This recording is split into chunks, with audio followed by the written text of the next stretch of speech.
Our best treatment for esophageal cancer is preventing esophageal cancer and or detecting it early. These are our best pathways to make an impact on patient survival with esophageal cancer.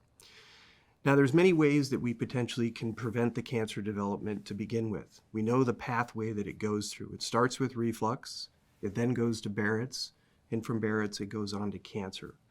If we can intervene when a patient either has reflux only or even reflux with Barrett's and either get rid of their reflux or get rid of their Barrett's, we can prevent that patient from developing cancer.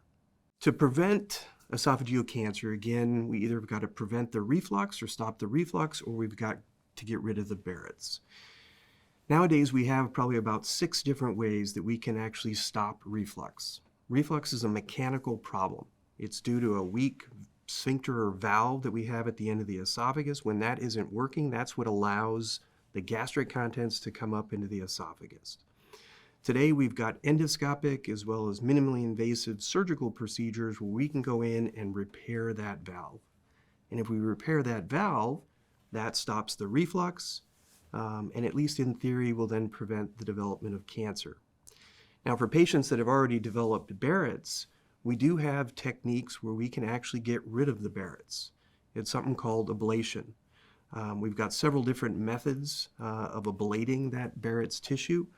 We either use heat or we use extreme cold, and what it does is it sort of burns away that area of abnormal tissue, the Barrett's.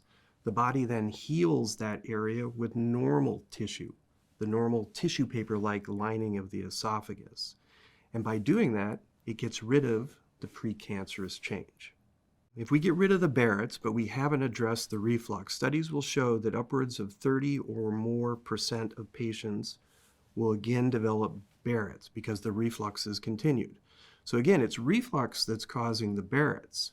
So really we need a 2-pronged approach in patients with Barrett's. We need to get rid of the Barrett's, but we also need to stop what caused the Barrett's, which is obviously reflux. And so again, we've got half a dozen different ways nowadays where we can stop reflux, then we burn away the Barrett's, allow it to heal back with normal tissue, and hopefully prevent this disease from progressing.